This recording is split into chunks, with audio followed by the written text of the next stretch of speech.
Shalom, haleluya, salam sejahtera, selamat pagi dan selamat bersiaran kembali bersama-sama dengan kami di Hope Channel Asia Tenggara di dalam siri Renungan Pagi Sarapan Rohani, Sarapan Kasih yang kami hidangkan khusus buat Anda semua, dimanapun Anda berada pada hari ini, pada pagi ini, dan sudah semestinya sementara kita memerlukan sarapan pagi, hidangan yang penuh dengan khasiat, zat dan nutrisi fisikal untuk keseimbangan tubuh badan kita, dan pada masa yang sama kita juga harus memulakan hari untuk menikmati sarapan kasih, sarapan rohani yang dihidangkan bersama-sama dengan kasih Tuhan, bersama-sama dengan pengharapan yang kita pegang di dalam Yesus Kristus,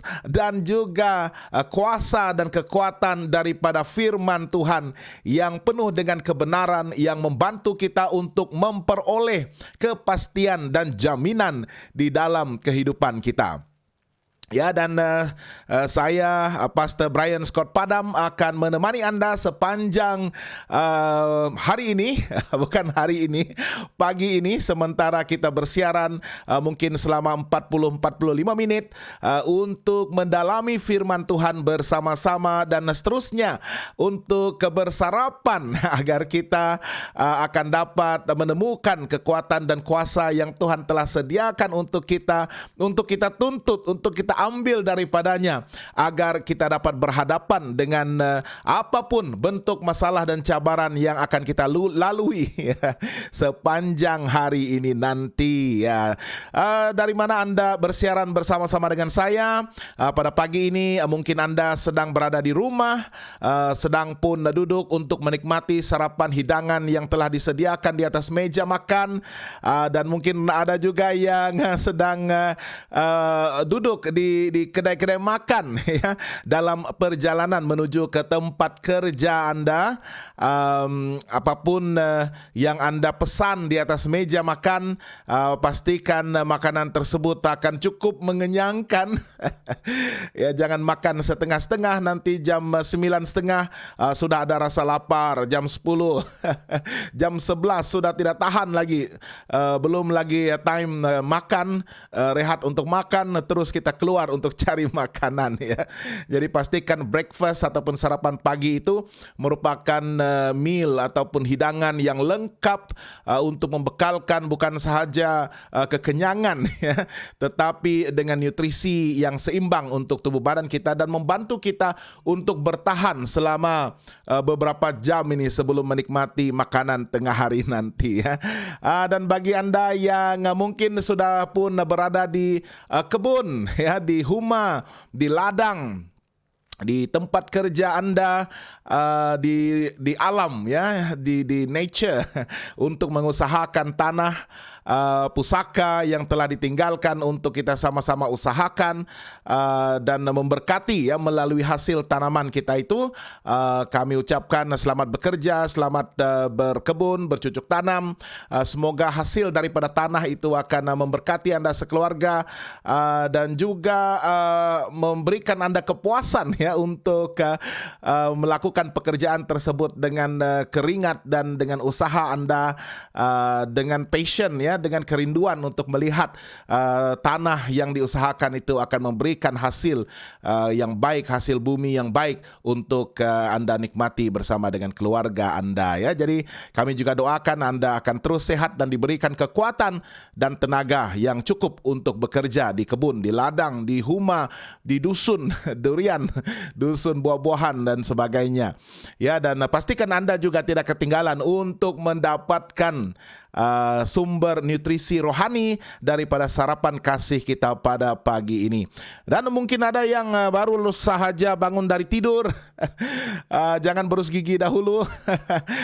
Kalau Anda mungkin intentionally ya, membuka handphone Anda dan melayari Facebook ke Hope Channel Asia Tenggara, menemukan siaran sarapan kasih ini, tunggu dahulu, berhenti, Marilah kita bersarapan kasih bersama-sama ya.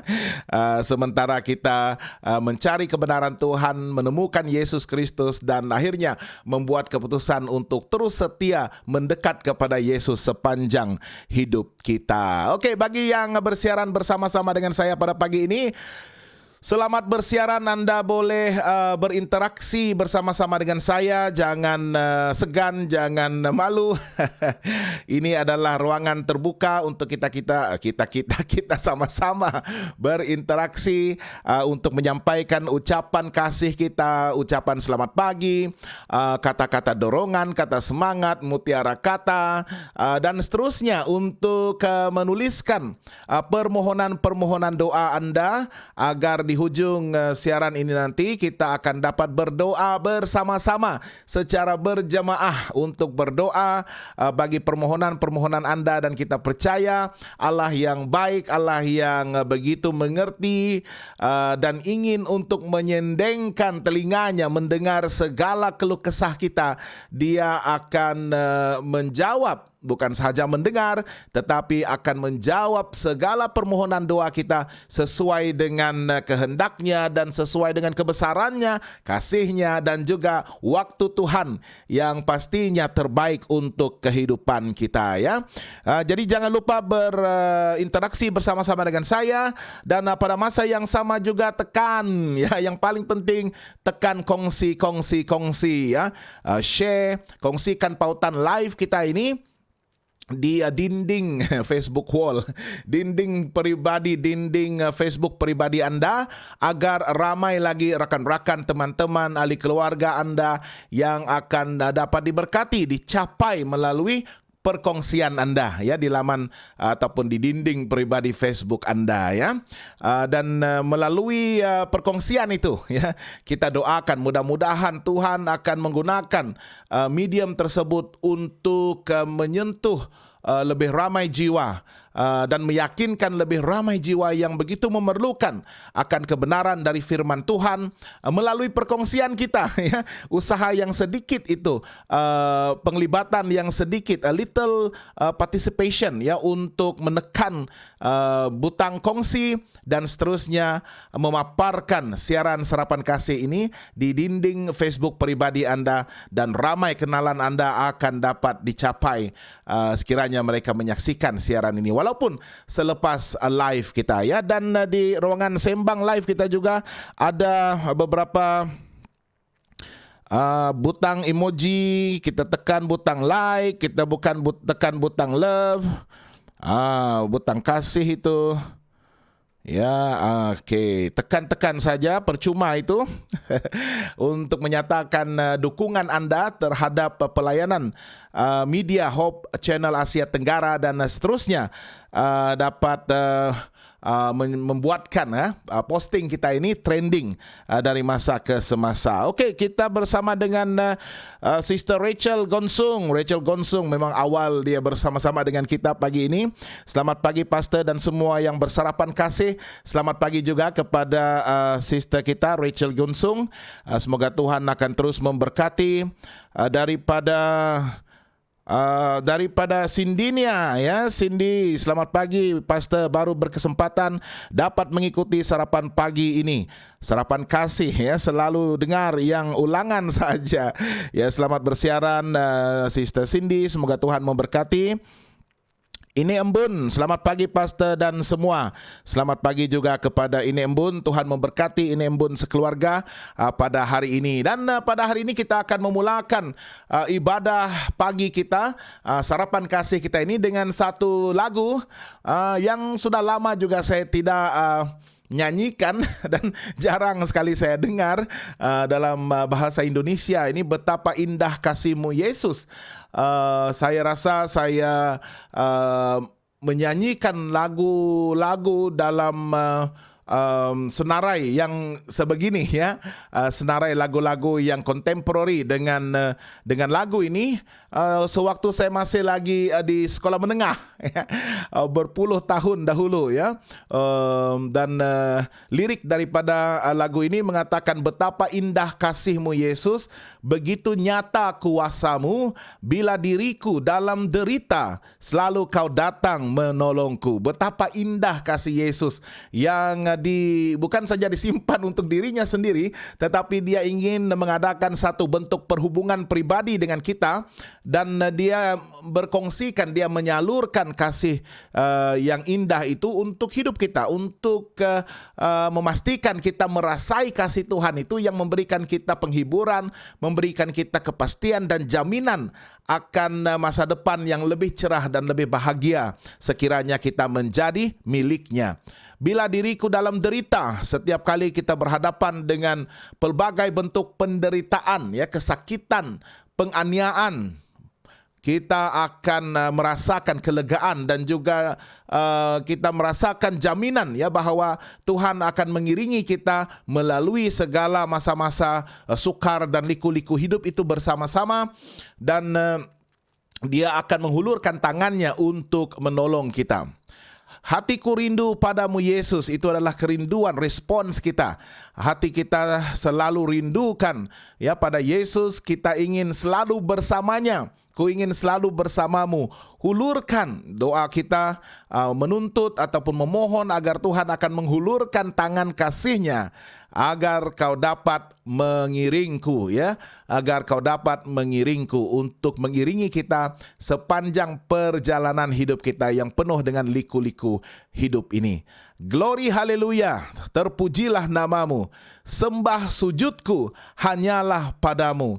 Glory haleluya, terpujilah namamu, haleluya. Ini adalah ucapan puji-pujian yang mengangkat jiwa saya, dan saya doakan mudah-mudahan ini juga merupakan kata-kata ucapan pujian yang akan mengangkat jiwa Anda juga untuk menyerukan glory haleluya, glory haleluya, terpujilah nama Tuhan, sembah sujud kita hanyalah kepada Tuhan sahaja.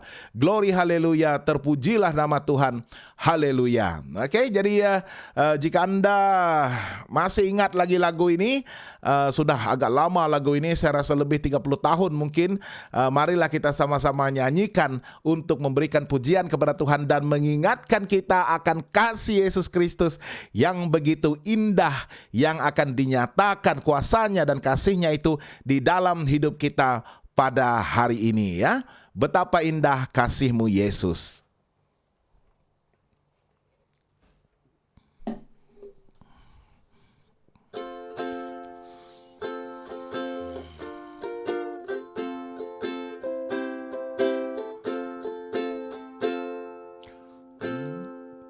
Betapa indah kasih-Mu Yesus, begitu nyata kuasa-Mu, bila diriku dalam derita, selalu Kau datang menolongku.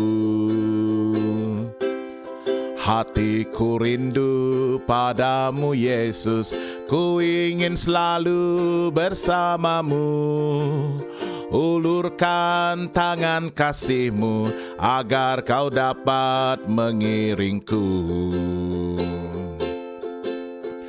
Glory haleluya, terpujilah namamu, sembah sujudku hanyalah padamu. Glory haleluya, terpujilah namamu, haleluya.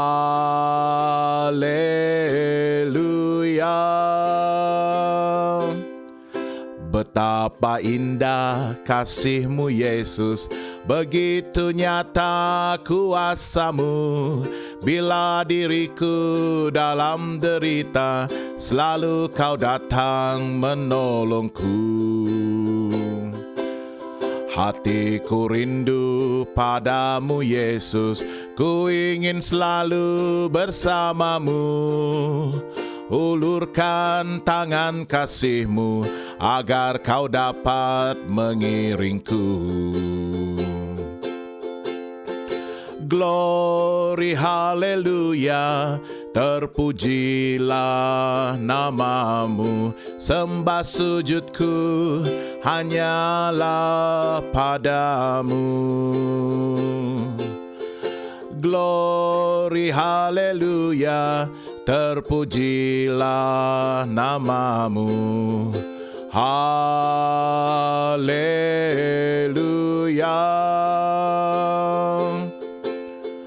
Glory haleluya, terpujilah nama-Mu, sembah sujudku hanyalah padamu. Glory haleluya, terpujilah nama-Mu. Haleluya.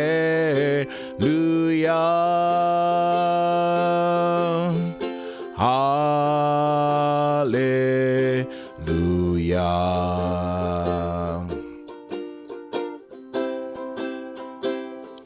Haleluya, glory, terpujilah nama Tuhan kita Yesus Kristus. Mari kita berdoa. Tuhan Bapa kami di surga, kami sangat bersyukur Tuhan sekali lagi kami sembah sujud di hadapan Tuhan. Kami sorakan glory haleluya, terpujilah nama Tuhan di atas kebesaran dan keagungan Tuhan, dan juga belas kasihan Tuhan dalam penuh rahmat dan kasih karunia memberkati kami, melindungi, menjaga, memelihara kehidupan kami, sehingga kami dibangunkan dengan selamat pada pagi ini untuk melihat satu lagi hari yang baru, membuka satu lagi lembaran baru di dalam hidup kami, dan membolehkan kami untuk menentukan bahwa kami akan sentiasa bersama-sama dengan Tuhan, menyerahkan hidup kami di dalam tangan Yesus Kristus, dan bertekad untuk bertumbuh di dalam kasih-Nya, dan juga menyalurkan kasih Tuhan itu kepada orang lain di sekeliling kami. Tolong kami Tuhan pada pagi ini, sementara kami bersarapan kasih bersama-sama, kami doakan agar Roh Kudus Tuhan akan memimpin dan mengiringi kami dalam pendalaman kami akan firman Tuhan, agar kami menemukan kebenaran Tuhan, dan seterusnya menghidupkan kebenaran Tuhan itu di dalam kehidupan kami. Berkati semua teman-teman yang dikasihi, yang bersama-sama dalam siaran langsung ini, dan juga yang akan menyaksikan siaran rekaman ini. Semoga mereka juga akan dijangkau dan disentuh oleh firman Tuhan, dan akan diubah untuk menjadi lebih perkasa, lebih teguh di dalam iman dan percaya mereka, dan memiliki tekad untuk sentiasa kekal setia bersama-sama dengan Tuhan. Inilah doa kami dalam nama Yesus Kristus, Tuhan dan Juru Selamat semua kami. Amin. Oke, terima kasih yang sudah menyanyi bersama-sama dengan saya. Saya tidak melihat Anda, tetapi saya percaya Anda juga mungkin menyanyikan, ada mengingatkan lirik dan juga melodi daripada lagu yang telah kita nyanyikan sebentar tadi. Betapa indah kasih-Mu Yesus, dan saya harap Anda juga akan ataupun telah pun menyanyi bersama-sama dengan saya, dan terus menyanyi selepas ini nanti ya, biar ini menjadi lagu yang Anda akan siulkan ya, dan hemkan ya, sementara Anda melakukan pekerjaan dan tugas harian Anda. Ya, selamat bersiaran dan selamat bergabung bersama-sama dengan saya melalui alam maya ini, ibadah pagi kita bersarapan kasih, dan kita terus bacakan beberapa komen yang baru saja dituliskan di sini daripada Sister Rauda Kuah. Shalom, selamat pagi semua. Shalom Sister Rauda, Tuhan memberkati. Daripada Boni Sakura, selamat pagi-pagi Pastor. Selamat pagi-pagi juga, dan semua anak-anak Tuhan di sarapan kasih pada pagi ini. Terima kasih Boni yang telah bersama-sama dengan kita. Daripada Bonika Flo, selamat pagi Pastor, Tuhan memberkati. Selamat pagi juga kepada Bonika Flo, Tuhan memberkati Bonika sekeluarga. Rachel Gonsung, amin. Ya, terima kasih. Amin juga. Puji Tuhan. Haleluya. Midin Lakuman Idin, selamat pagi Pastor. Selamat pagi Saudara Midin Lakuman Idin. Anyi. Amin. Tuhan memberkati kita semua. Ya, teruskan untuk menuliskan ucapan, menyampaikan permohonan doa dan share, ya, kongsikan pautan kita ini di dalam dinding pribadi Anda dan juga mungkin kumpulan-kumpulan Facebook yang Anda sertai, ya, kongsikan di sana supaya ramai lagi yang akan diberkati melalui firman Tuhan yang kita santap dan makan bersama-sama pada pagi ini. Dan jangan lupa tekan emoji kita like, love, ya, supaya ramai yang akan dapat mengikuti posting ataupun siaran kita ini, ya. Oke, pada pagi ini kita akan terus berbicara tentang dosa. Belum selesai juga masalah dosa kita. Kita sudah berbicara selama 4 hari ini tentang definisi dosa, tarikan dosa, dan akibat yang segera, ya, di immediate effects, kesan-kesan yang segera akibat daripada dosa. Dan pada pagi ini kita masih juga ingin melihat dan belajar bersama-sama tentang dosa. Tetapi saya percaya ini merupakan bahagian yang akan membawa kabar baik kepada semua kita. Walaupun pada ketika ini, ya, kita masih lagi berada di dunia yang penuh dengan dosa dan kejahatan, bahkan hidup kita pun sudah dijangkiti virus dosa sejak zaman berzaman, dan kita warisi ini daripada ibu bapa, daripada nenek moyang kita, ya. Asal kejahatan manusia, mulanya dosa itu kita sudah bacakan di dalam Kejadian pasal yang ketiga, dan kita tidak lepas, kita tidak dapat menghindari, kita tidak dapat melarikan diri daripada dijangkiti oleh virus dosa ini. Dan kita sudah melihat bagaimana Allah cuba untuk menyelesaikan dosa ini pada peringkat awal sejurus selepas Adam dan Hawa jatuh ke dalam dosa. Tuhan begitu terbuka kepada mereka untuk membolehkan mereka menyesali perbuatan dosa mereka, mengakui, ya, bahwa mereka sudah melakukan kejahatan dan dosa, dan mengambil inisiatif untuk datang kepada Tuhan, kembali kepada Tuhan, dan memohon pengampunan. Itu yang penting, ya. Datang kepada Tuhan, mengakui kesalahan, perlanggaran dan dosa mereka, dan memohon supaya Tuhan mengampuni mereka pada saat itu, ya. Tetapi sebaliknya pula yang berlaku apabila Tuhan bertanya kepada Adam. Sebelum pun itu, apabila mereka mendengar Tuhan datang, ya, tapak ataupun langkah kaki Tuhan datang, seperti kebiasaannya pada sebelah petang setiap hari, yaitu merupakan langkah-langkah yang pastinya mendatangkan keterujaan, langkah-langkah yang membahagiakan, mengembirakan mereka sehingga mereka tidak sabar-sabar untuk bertemu dengan Tuhan mereka. Ya, tetapi pada petang itu apabila mereka telah berbuat dosa, langkah Tuhan itu sudah menjadi satu igawan ngeri, sesuatu yang menakutkan, yang begitu membimbangkan, sehingga mereka instead, ya, of coming to God, tidak pun datang kepada Tuhan, tetapi mereka memutuskan untuk bersembunyi di sebalik pohon-pohonan, ya, dan menghindarkan diri daripada bertemu dengan Tuhan, ya. Dan pada masa itu Tuhan bertanya, di manakah engkau? Dan mereka hanya mengakui bahwa mereka takut karena mereka telanjang, bukan takut karena mereka telah berbuat dosa, takut karena mereka sudah memberontak, sudah pun melawan perintah Tuhan. Tetapi mereka memberikan alasan yang tidak direct, tidak terus, tidak langsung, ya. Alasan, kami telanjang Tuhan, kami malu, kami takut akan engkau. Itu sebabnya kami bersembunyi, ya. Tidak pun menjawab persoalan yang penting itu. Sehingga Tuhan akhirnya Tuhan bertanya juga kepada mereka, siapa yang memberitahu kepadamu bahwa engkau telanjang? Ya, dalam Kejadian pasal yang 3 ayat 11 seperti yang kita telah bacakan pada pagi kemarin, ya.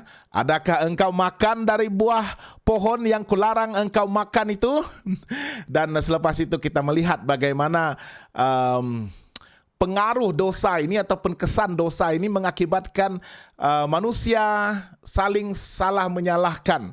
Ya, dan instead of ya, selain daripada memohon ampun, mengakui kesalahan dan dosanya sebagai pemimpin di dalam keluarga, sebagai sang suami, sebagai imam kepada istrinya, manusia Adam itu menjawab, perempuan yang kau tempatkan di sisiku, dialah yang memberi dari buah pohon itu kepadaku, maka aku makan.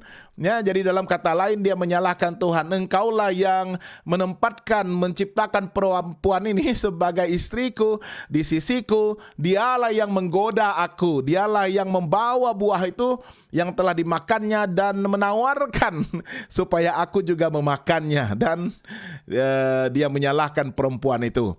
Ya, instead of mengakui kesalahan dirinya sendiri, keputusan yang dia ambil sendiri deliberately, ya, dengan penuh sukarela, dia mengasihi istrinya lebih daripada dia mengasihi Tuhan. Dan Tuhan berfirman kepada manusia itu, apakah yang telah kau perbuat? Dan instead of mengakui kesalahannya juga, jawab perempuan itu, ular itu yang memperdayakan aku, maka aku makan. Siapa yang menciptakan ular itu?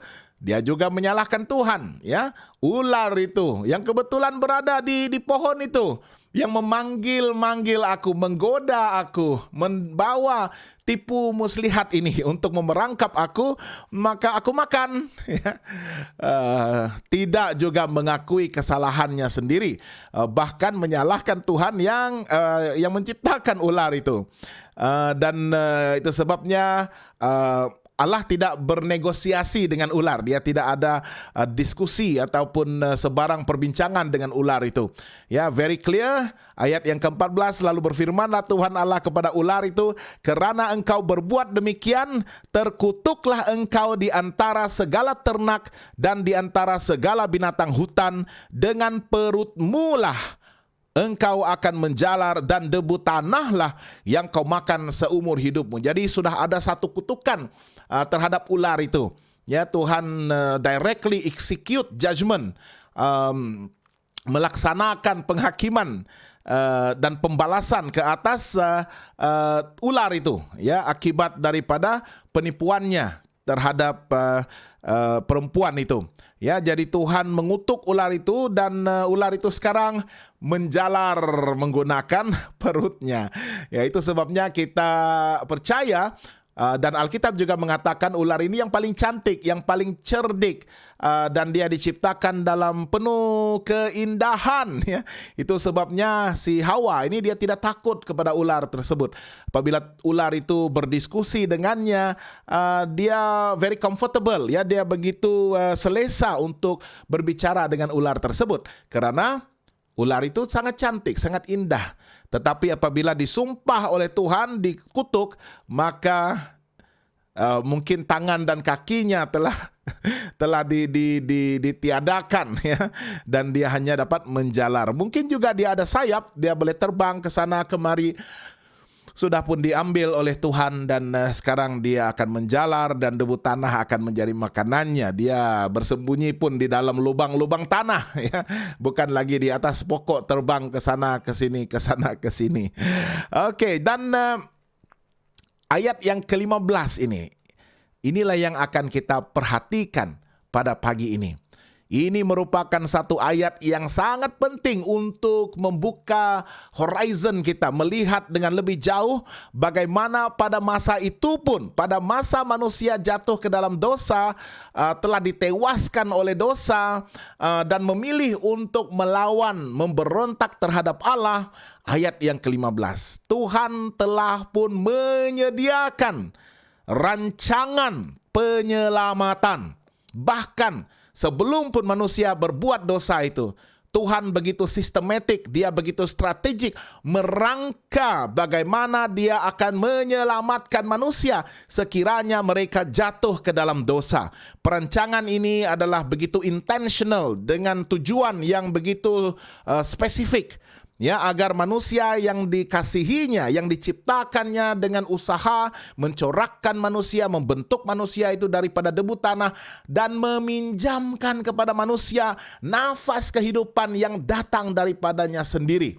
maka Dia dalam segala rahmat, dalam segala belas kasihan, dalam hikmatnya, Dia telah mempersiapkan satu rencana penyelamatan sekiranya manusia jatuh ke dalam dosa. Dan nescaya ya, manusia sudah jatuh ke dalam dosa. Dan ayat yang ke-15 ini mengatakan, Aku akan mengadakan permusuhan antara engkau dan perempuan ini, antara manusia itu, antara Adam dan Hawa dan keturunannya, antara keturunanmu dan keturunannya. Keturunannya akan meremukkan kepalamu dan engkau akan meremukkan tumitnya. Dan sementara Allah berbicara kepada ular itu, ya, yang mewakili iblis, yang mewakili setan itu, yang digunakan sebagai medium untuk mencoba dan menggoda dan menyebabkan kejatuhan manusia pada masa itu, Tuhan mengatakan antara engkau ular dan juga antara keturunan daripada perempuan ini, kita semua gereja Tuhan, ya, dari zaman berzaman ya akan ada permusuhan antara manusia dan iblis itu, ya. Dan Tuhan mengatakan keturunannya akan meremukkan kepalamu. Meremukkan kepala ini bukan kecederaan yang ringan. Meremukkan kepala ini boleh menjadi satu kecederaan yang sangat fatal, yang akan menyebabkan kematian dan kekalahan iblis itu. Pada bahagian mana dalam sejarah dunia dan sejarah manusia ini di mana kita telah berjaya meremukkan kepala iblis, kepala ular ini? Sudah pastinya ayat ini berbicara tentang perancangan Allah yang akan meremukkan, yang akan mengalahkan iblis ini sekaligus, once and for all. Di mana? Di salib. Di salib, di mana Yesus Kristus akan meremukkan kepala ular ini dan menghapuskan segala kesempatan dan peluang bagi ular ini untuk bertobat, untuk mendapatkan bahagian dalam keselamatan. Tidak ada lagi. Kematian Yesus telah memberikan kemenangan yang mutlak kepada semua umat manusia yang percaya kepadanya, yang menerima anugerah pengampunan ini, yang menerima tawaran Allah untuk hidup kekal dengan memilih untuk bersama-sama di bahagian orang-orang yang menang, orang-orang percaya memilih untuk bersama-sama dengan Yesus. Bagaimana pula dengan meremukkan tumit? Ini seakan-akan mematuk tumit daripada keturunan manusia itu. Yes, itu adalah patukan iblis. Dia punya silat, dia punya langkah, dia punya kungfu untuk mengalahkan Yesus di salib juga. Ya, seakan-akan Yesus itu ditewaskan di salib. Dia mati, dia menyerahkan nyawanya. Dan itu mungkin merupakan paluan dan sorakan kemenangan bagi iblis saat Yesus menghembuskan nafasnya di salib. Tetapi apa yang iblis ini tidak tahu adalah Yesus memiliki kuasa atas maut. Dia adalah Allah yang mencipta, dia adalah firman Allah, dia adalah davar, dia adalah logos. Daripadanya, melalui dialah segala sesuatu itu diciptakan, termasuklah memberi hidup. Dan pada waktu Yesus mati di salib, pada hari Sabat itu dia beristirahat di dalam kuburannya. Dan pada pagi-pagi benar hari Minggu itu, dia bangkit. Dia bangkit dengan penuh gaya, dengan penuh kemenangan, dengan penuh kemegahan. Dia bangkit dari kematian, dan dia memberi jaminan dan kepastian kepada kita bahwa kita juga akan dibangkitkan daripada kematian fizikal itu. Kematian fizikal itu bukan kekal, itu hanya temporal experience ya bagi kita untuk beristirahat di dalam kuburan sementara menantikan hari kebangkitan di mana hidup kekal itu akan dianugerahkan kepada kita yang percaya kepadanya dan menerima dia sebagai penebus dan juru selamat kita. Dan kebangkitan itu sekaligus apa? meremukkan kepala iblis, kepala ular, kepala setan ini. Walaupun pada seketika iblis merasa sudah menang, dia telah mematuk meremukkan tumit Yesus, keturunan daripada perempuan, keturunan daripada Adam dan Hawa ini. Tetapi dia tidak menyangka bahwa Yesus seperti yang telah dinubuatkan telah pun meremukkan kepalanya once and for all. Kematian dan kebangkitannya itu memberikan kita jaminan akan keselamatan kita. Jadi Kejadian pasal 3 ayat yang ke-15 ini merupakan Injil yang pertama, the first gospel yang Tuhan nyatakan di dalam Kejadian, buku yang pertama. Untuk apa? Untuk membawa kabar gembira kepada Adam dan Hawa bahwa mereka tidak perlu risau. Karena masalah dosa itu akan disettlekan, diselesaikan once and for all. Siapa yang akan menyelesaikan? Tuhan sendiri. Walaupun yang berbuat dosa, yang melanggar, melawan perintah Allah itu adalah manusia. Tetapi Tuhan tahu keterbatasan kita, kelemahan kita, dan sikap kita yang selalu untuk menghindari, memberi alasan, menyalahkan satu sama lain. Dan Tuhan mengambil inisiatif itu sendiri untuk menyelesaikan masalah dosa manusia dengan menjanjikan bahwa keturunan daripada perempuan itu dalam pribadi Yesus Kristus yang akan datang. Walaupun harus menanti beribu tahun, tetapi dia datang dan dia menyerahkan hidupnya, dirinya untuk mati disalibkan, dan pada hari yang ketiga dia bangkit daripada kematian. Tetapi hutang dosa, hukuman dosa itu telah pun lunas dibayarnya, telah pun selesai, telah pun dibayar secara menyeluruh, secara total di salib. Apa yang digunakan untuk membayar? Bukan logam emas, perak, intan, permata. Bukan logam titanium, vibranium. Apapun logam yang kita boleh fikirkan. Tembaga, biji timah. Tetapi dia membayar hutang dosa kita dengan darahnya yang mahal. Setitik pun darah Yesus itu sudah cukup untuk membebaskan kita, membersih dan menyucikan kita daripada dosa dan perlanggaran kita. Indah sekali, sungguh menakjubkan, sungguh luar biasa kasih Tuhan, sehingga dia mengutuskan, mempersiapkan rancangan penyelamatan itu dan mengutuskan anaknya sendiri, Yesus Kristus, untuk mati disalibkan demi untuk membayar hutang dosa kita. Dan kita tahu bagaimana Yohanes mengatakan dalam Injil Yohanes pasal 3 ayat 16, Injil yang begitu dekat di hati kita setiap orang percaya, orang-orang Kristen. Karena begitu besar kasih Allah akan dunia ini sehingga dia mengaruniakan anaknya yang tunggal, supaya barang siapa yang percaya kepadanya tidak binasa melainkan beroleh hidup yang kekal. Kasih karunia yang begitu besar akan dunia ini, akan engkau dan saya, tidak terkecuali. Tidak ada diskriminasi, tidak ada sentimen perkauman, perbezaan kaum, bahasa, agama, agama sekalipun, merentas agama. Asalkan kita menerima panggilan itu, respons, memberi maklum balas kepada panggilan Tuhan itu, menerima Yesus sebagai Tuhan dan Juru Selamat pribadi kita, maka kita akan menjadi sebahagian daripada keturunan orang-orang yang dimenangkan, keturunan Adam dan Hawa itu yang dimenangkan oleh karena rancangan penyelamatan daripada Tuhan melalui anaknya Yesus Kristus.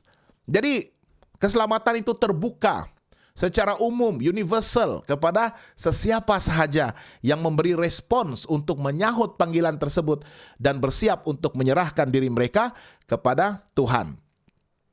Dan of course ada hukuman juga kepada Adam dan Hawa, tetapi yang pasti mereka tidak mati pada hari itu. Yang mati pada hari itu ada, ya.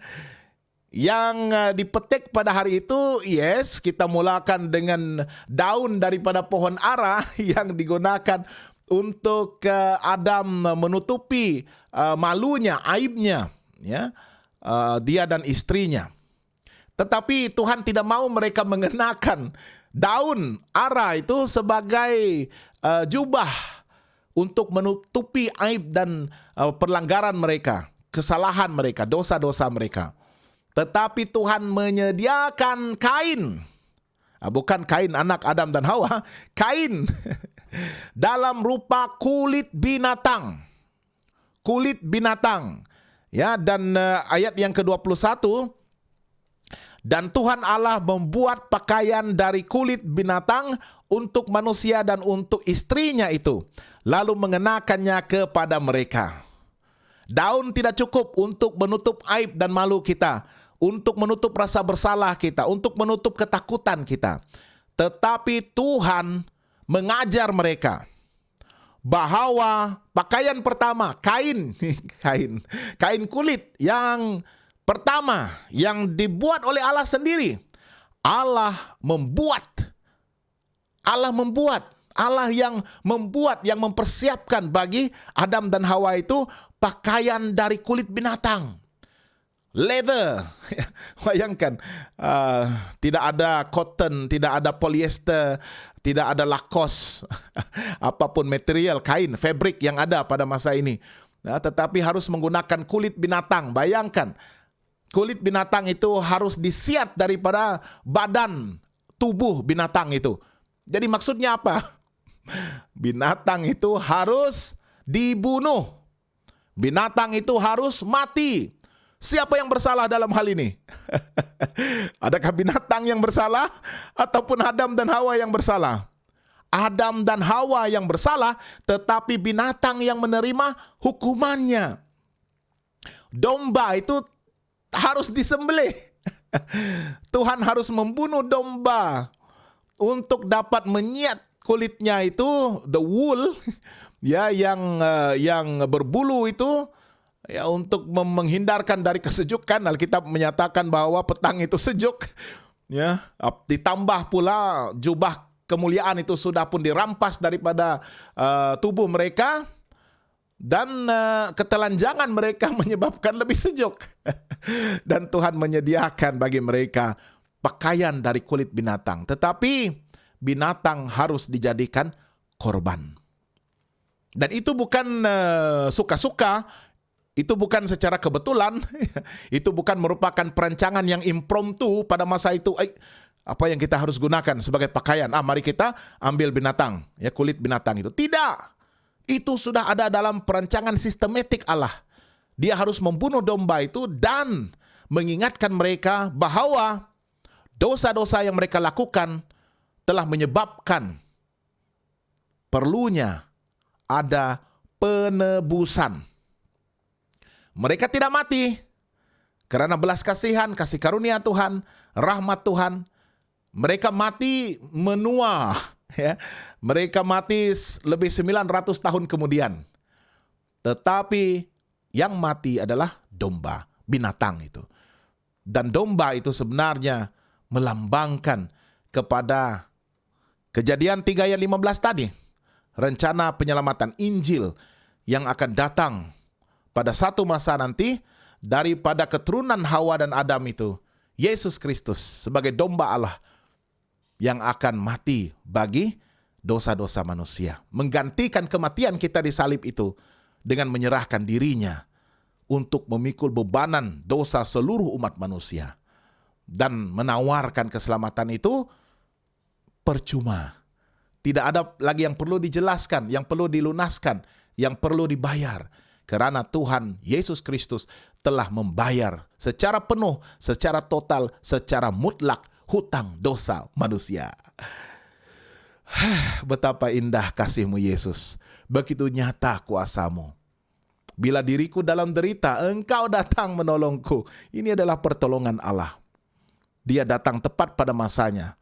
Dan Dia mempersiapkan bagi mereka pakaian untuk menggantikan jubah kemuliaan itu. Sekurang-kurangnya ada yang menutupi tubuh Adam dan Hawa, menutupi aib dan malu mereka, rasa takut mereka. Sehingga dengan berpakaian tersebut barulah mereka merasa, akhirnya ya kami lega, kami ada lepas sedikit daripada rasa malu itu dan boleh berhadapan dengan Tuhan yang kudus, yang mulia, dan maha perkasa. Ya, tetapi apapun panggilannya adalah kepada kita, apa yang akan kita lakukan dengan Yesus, dengan domba Allah itu. Dengan domba yang mati bagi pihak kita, demi kita. Siapa yang bersalah? Kita yang bersalah, tetapi Yesus yang harus mati. Apakah tindakan iman Anda dan saya? Saya memohon dan menyuruh sekali lagi, apabila Anda mendengar perkabaran Injil ini, rencana penyelamatan, jalan keluar, solusi akan masalah dosa manusia dalam pribadi Yesus Kristus sebagai domba yang telah disembelih sejak zaman berzaman untuk mengingatkan Adam dan Hawa dan keturunannya, ya, bahwa Yesus domba Allah, Mesias ini akan datang dan memenuhi nubuatan ini. Tuntutan, penebusan, pembayaran dengan harga mahal, nyawanya sendiri. Kita tidak melalui pembunuhan, penyembelihan, korban seharian ini, korban penebus dosa ini. Karena Yesus sudah mati di salib. Yang kita perlu lakukan sekarang adalah menerima anugerah keselamatan yang percuma ini. Jadi itu adalah doa kita untuk kita semua, Anda semua, agar kita akan terus setia untuk bersama-sama dengan Tuhan dan menerima Yesus sebagai juru selamat dan penebus pribadi kita. Ya, dan kita mengalu-alukan sekarang untuk Anda menuliskan permohonan-permohonan doa. Sekiranya ada, kita akan berdoa. Daripada Midin Lakuman Idin, kenapa ular itu tidak ada dibinasakan Tuhan waktu menjerumuskan manusia ke dalam dosa, Pastor? Ya, itu adalah tindakan kasih Tuhan, ya. Tapi dia mengutuk ular itu satu, ya. Dia pun tidak membunuh Adam dan Hawa. Dia mengutuk ular itu dan dia memastikan bahwa ular itu sebenarnya yang mewakili iblis itu akan juga belajar dan melihat bagaimana cara Tuhan bekerja dalam menyelesaikan masalah dosa ini. Adakah Tuhan memaksa? Adakah Tuhan akan execute, ya, penghukuman, penghakiman itu di atas dasar amarah, di atas dasar murkanya, ataupun Tuhan lebih menggunakan prinsip kasih, langkah yang penuh dengan rahmat dan anugerah untuk menyelamatkan manusia dan juga memberi ruang kepada iblis, kepada setan itu untuk bertaubat. Tetapi tidak sedemikian. Dia masih lagi mengekalkan usahanya untuk mematuk tumit daripada keturunan Hawa itu, dan patukannya itu tidak berjaya untuk membunuh Yesus secara total. Yesus bangkit pada hari ketiga dan memenangi pertempuran itu. So, ada sebab, ya, kenapa Tuhan tidak membunuh ular itu secara terus, tetapi dalam simbolik kepalanya remuk, hancur pada waktu Yesus mati dan dibangkitkan. Oke, daripada Rachel Gonsung, tolong doakan anak saya Elma, ya. Elma yang sudah kita doakan sebelum ini, hari ini 9 hari bulan Mei tahun 2023, hari Selasa, dia akan mengambil English exam, ya. Kita doakan kepada Elma Tracy Stanis supaya dia akan berjaya dalam ujian bahasa Inggrisnya pada hari ini, ya. Dan kita akan doakan permohonan-permohonan lain yang mungkin tidak dicatatkan, disebutkan di sini, tetapi kita percaya ada kerinduan kita, ya, untuk supaya doa-doa kita, permohonan kita dijawab oleh Tuhan dan dinyatakan jawabannya pada hari ini. Mari kita bersatu di dalam doa. Terpujilah namamu Tuhan, Allah Bapa kami yang bertakhta di kerajaan surga dan bertakhta juga di dalam hati kami. Terima kasih Tuhan kerana pada pagi ini sekali lagi kami dapat diperkayakan dan diperkasakan dengan firman Tuhan. Terima kasih Tuhan, kami sangat bersyukur kerana tindakan kasih-Mu yang telah mempersiapkan jalan keluar bagi kami untuk melepaskan diri daripada masalah dosa kami. Kami tidak dapat menghindarkan diri kerana kami mewarisi virus dosa itu sejak turun-temurun. Tetapi Tuhan terlebih dahulu dalam kasih-Mu, dalam anugerah dan rahmat-Mu, dalam belas kasihan dan hikmat-Mu, Engkau telah mempersiapkan secara sistematik dan strategik solusi dan penyelesaian terhadap dosa manusia. Kami bersyukur Tuhan karena Engkau menyediakan jubah daripada kulit binatang untuk menutupi aib dan malu Adam dan Hawa. Dan pada masa yang sama Engkau menunjukkan bahwa dosa mengakibatkan kematian dan domba ataupun binatang itu mati untuk menggantikan kami, menggantikan kematian yang selayaknya diterima oleh kami. Kami bersyukur karena domba Allah, Yesus Kristus, telah pun memenangi pertempuran itu di salib. Walaupun dia mati, seakan-akan ular itu sudah meremukkan tumitnya, tetapi hari yang ketiga dia bangkit dari kematian. Dan itu membawa kepada kemenangan penuh, kemenangan total. Yesus Kristus telah berjaya meremukkan kepala ular, iblis, setan itu. Biarlah ini menjadi pengharapan berbahagia bagi kami Tuhan, untuk terus memilih bersama-sama dengan Yesus dan mengambil bahagian dalam penyelamatan itu. Kami menerima anugerah dan rahmat Tuhan, tawaran hidup kekal itu, dan menyatakan sokongan kami, menyatakan ketetapan hati kami untuk menerima Yesus dan akan setia bersama-sama dengan Yesus sehingga akhirnya. Saya doakan untuk semua teman-teman saya yang saya kasihi, dimanapun mereka berada, bersama-sama dalam sarapan kasih pagi ini. Semoga Tuhan akan memberkati mereka, memenuhi segala keperluan mereka, mencukupkan apa yang kurang dalam hidup mereka, supaya mereka akan menikmati limpahan kasih karunia Tuhan dan berkat Tuhan, dan seterusnya menikmati persekutuan yang erat dan intim bersama-sama dengan Yesus, dan boleh bertumbuh di dalam kasih Yesus, dan boleh menyalurkan juga kasih Yesus itu kepada orang lain di sekeliling mereka.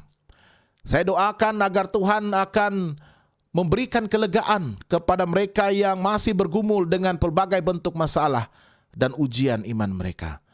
Tolong berikan kelepasan, berikan solusi dengan hikmat dan urapan Roh Kudus Tuhan. Tolong bekalkan mereka dengan kekuatan dan kesehatan sementara yang sedang berhadapan dengan kesakitan, penderitaan. Tolong Tuhan, ringankanlah kesakitan, lawatilah mereka, jamahlah tubuh mereka, sentuhlah tubuh mereka, dan kembalikanlah kekuatan dan kesehatan kepada mereka. Pulihkan, sembuhkan penyakit mereka sesuai dengan kehendak Tuhan, agar mereka akan dapat berbicara mengenai kebaikan Tuhan, mengenai mujizat penyembuhan, dan seterusnya meyakinkan lebih ramai orang yang belum percaya untuk percaya kepada Tuhan dan menerima Yesus sebagai Tuhan dan Juru Selamat mereka. Tuhan, saya doakan untuk pekerjaan kami hari ini. Apapun yang kami usahakan, aktiviti kami, biar semuanya itu memuliakan Tuhan dan mendatangkan sukses dan berkat berlimpah di dalam kehidupan kami. Permudahkan segala urusan kami dan berikan kami hari yang penuh dengan kebahagiaan dan sukacita. Tuhan, pada pagi ini kami ingin doakan untuk anak kami Elma dari Sister Rachel. Biarlah Tuhan menyertai dia sementara dia akan menghadapi ujian peperiksaan bahasa Inggris pada hari ini. Tuhan, teguhkan hatinya, urapi dengan hikmat dan bijaksana dari Tuhan. Dan biarlah dia dapat menjawab segala soalan ujian tersebut dengan penuh keyakinan dan kepastian bahwa dia akan mendapat satu kejayaan, satu sukses untuk membolehkan dia meneruskan pengajiannya pada tingkat yang lebih tinggi. Kami doakan Tuhan terus menerima kami sebagai anak-anak Tuhan, mengampuni kami di atas kelemahan dan dosa-dosa kami, dan mengangkat martabat kami begitu tinggi, dimenangkan sebagai anak-anak Tuhan, dan dipersiapkan untuk mewarisi kerajaan surga yang Yesus sedang sediakan pada saat ini. Terima kasih Tuhan, glory, terpujilah namamu. Haleluya Tuhan. Kami serahkan permohonan doa kami, segala kerinduan dan keinginan di hati kami, hanya di dalam nama Yesus Kristus, Tuhan dan Juru Selamat pribadi kami. Amin. Baiklah, terima kasih bagi yang sudah bersiaran bersama-sama dengan kita pada pagi ini. Semoga Tuhan memberkati Amin, daripada Auntie Nelsie Harry. Dan jangan lupa untuk bersama-sama dengan kami di Hope Channel Asia Tenggara. Laman sesawang kami, website kita di hopetv.asia. Type saja hopetv.asia dan Anda akan dibawa ke laman sesawang kami yang menyenaraikan pelbagai bentuk program dalam pelbagai bahasa. Ya, jadi sekiranya Anda ingin menyaksikan dalam bahasa Inggris, ada juga dipaparkan di sana ya. Tetapi untuk Facebook Hope Channel Asia Tenggara ataupun facebook.com/hopetv.malay untuk siaran dalam bahasa Melayu, dan YouTube channel kami, saluran YouTube, youtube.com/hopetv.malay. Juga Anda akan mendapatkan program-program spesifik dalam bahasa Melayu yang telah diterbitkan khusus untuk Anda sekeluarga ya. Dan jangan lupa untuk bersama-sama dengan saya pada jam yang sama hari esok, hari tidak sama. Hari esok jam 7 pagi waktu Malaysia, Singapura, Brunei, Indonesia. Di Thailand ini jam 6 pagi untuk bersarapan kasih bersama-sama. Jangan lupa ya. Daripada Dian, amin. Tuhan memberkati. Sister Cindy, amin. Thank you, Pastor. Rachel Gonsung, amin. Thank you so much, Pastor. Bonica Flo, amin. Thank you so much. Amin. Ini Embun, Tuhan memberkati. Thank you very much, Pastor. Tuhan memberkati Anda semua sehingga kita bertemu lagi esok dalam program Sarapan Kasih. Haleluya, terpujilah nama Tuhan. Maranatha. Shalom Aleichem.